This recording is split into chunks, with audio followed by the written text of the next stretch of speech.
So, what are the decision factors you should consider when choosing your location preferences? The first one is preferred industries and background fit. This basically spells the difference between working with a hard hat or with a suit and tie. So consultants do very, very different types of work.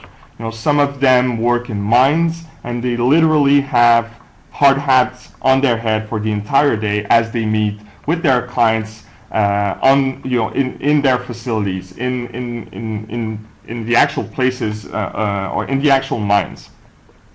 Some other consultants do more finance work, in which case they will basically wear a suit and tie for the entire day.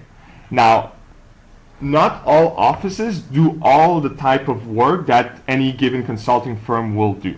So if you go to New York, for example, there's plenty of financial work to be done there, but not much mining.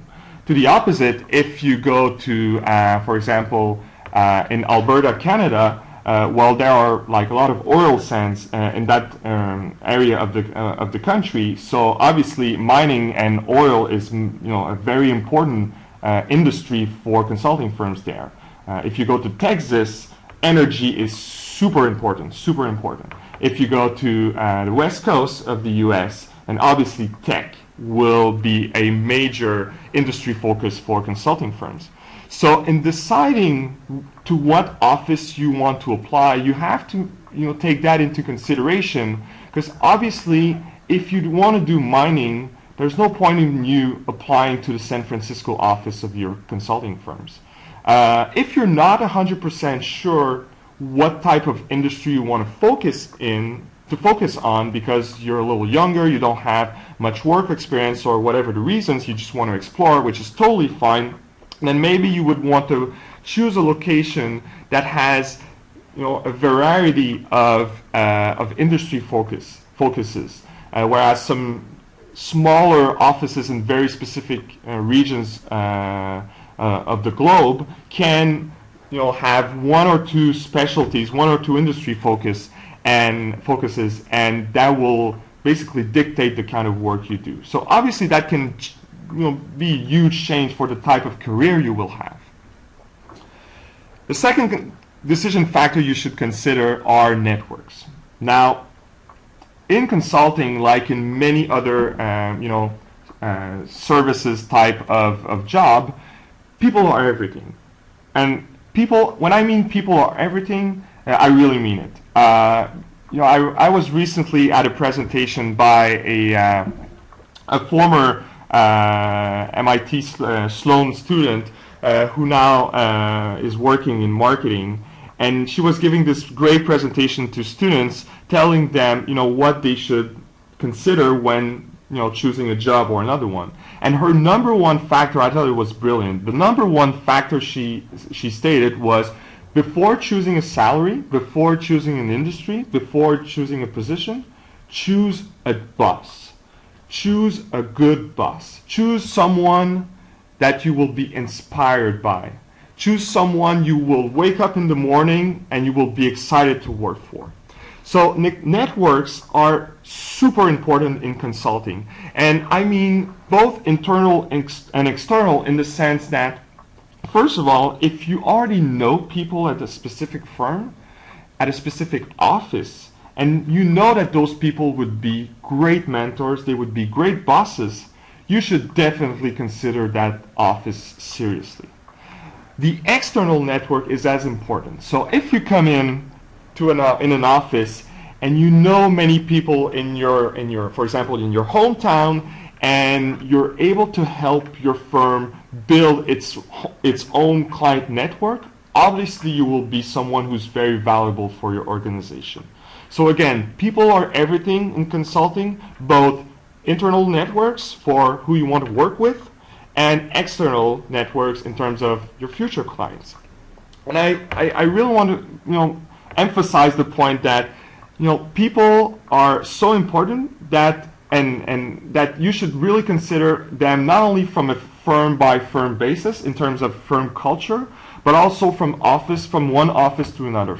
So for any given firm, if you start talking to people, you will realize that there is a common theme in terms of cultures from one office to another, but there are also some subtle differences between offices, between cities.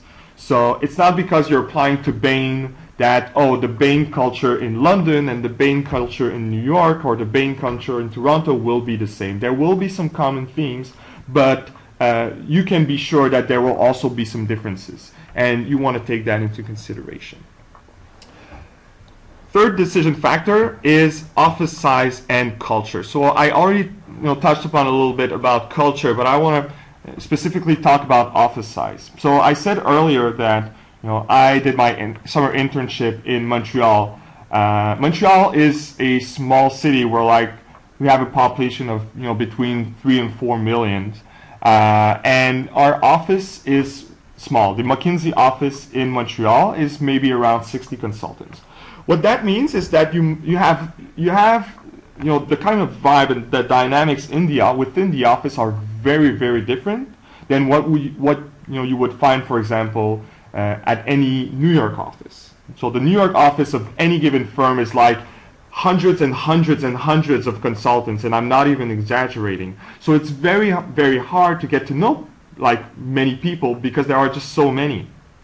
If you go to a smaller office, everyone gets to know each other very, very quickly. And that does change the dynamics of the office. So I'm not saying that one is better than the other. Absolutely not. I just want to make sure that this is something you will consider. So if you're already working, or if you work for big organizations and you don't like the fact that there are so many people going in and out and you don't get to know everyone, and you feel, for example, you feel like a number because there are so many of you, then maybe considering a smaller office would be a wise decision.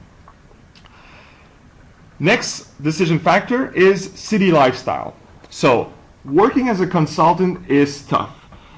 You will get to spend a lot of time working, and so if the only interesting you do in life is your work, then I think you will find it sometimes that it's hard to go through the toughest times that everyone gets to go through as a consultant. City lifestyle is super important to make sure that when you'll wake up in the morning, you'll be excited, you'll be motivated, you'll be happy. And if you're happy, if you like the city you live in, then that's going to actually make you a better consultant. So the city lifestyle is something you should consider. I know some people who chose their office mostly based on city lifestyle. They were like, oh, I didn't live there for very long, but I know this city is super cool, and I'm really, really excited by the weather, the region, the culture, the country, and that's where I want to live.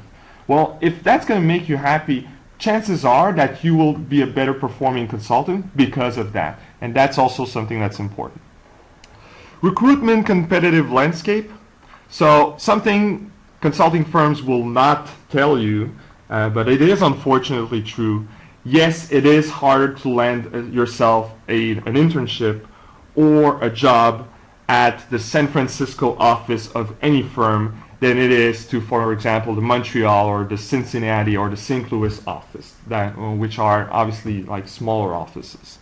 So if you, for example, you are an MBA, you are a student, and you get to put more than one preference in your application, maybe it would be wise to, if you want to go, for example, to London or New York or San Francisco, maybe it would be nice to also throw in there at least one location that would be a little less popular. Okay, the fact of the matter is, when you have hundreds of applicants looking to join the San Francisco office of any given firm, well, the firm's not going to be able to accommodate all the candidates. So they will basically pick the best ones. But if a different location, a smaller location, is a little less popular, then just by the law of numbers, that's going to increase your chances of being hired. So that's to a certain extent unfortunate, but that is something that I invite you to consider. Family ties and external friendships, that is very similar to the considerations that I've talked about for city lifestyle. So if your spouse lives in a certain city, if you have good friends there, if you have your family there, support from those people is very important for you to be a successful consultant. Again, there will be some tough times, and you will just be a happier person if you get to benefit from the support of those important people in your life. So these can be tough conversations to have, but they are important conversations to have. Finally, language restrictions. So that's more a technical aspect. So if you are looking to join an international office of any consulting firm, there may be, and again, there may be, so it's not always the case, some language requirements. So, for example, if you would want to join any Canadian firm, any Canadian office, the London office of any firm, speaking English is totally fine. If you're looking to go, for example, to Italy, to Spain, to France, to Germany, to South America, to Asian, maybe not Hong Kong office, but to other Asian offices of firms, you would want to double check, and that's something that's usually set out or stated in consulting firms' websites. You would want to double check whether there are some language restrictions. So it is very unlikely that you would be able to join the Rome office of a firm if you don't speak good Italian. Now, it doesn't mean that you need perfect Italian, but it does mean that if you have no clue, like you've never spoken an Italian word in your entire life, that's probably going to be an issue. So definitely something that you should consider.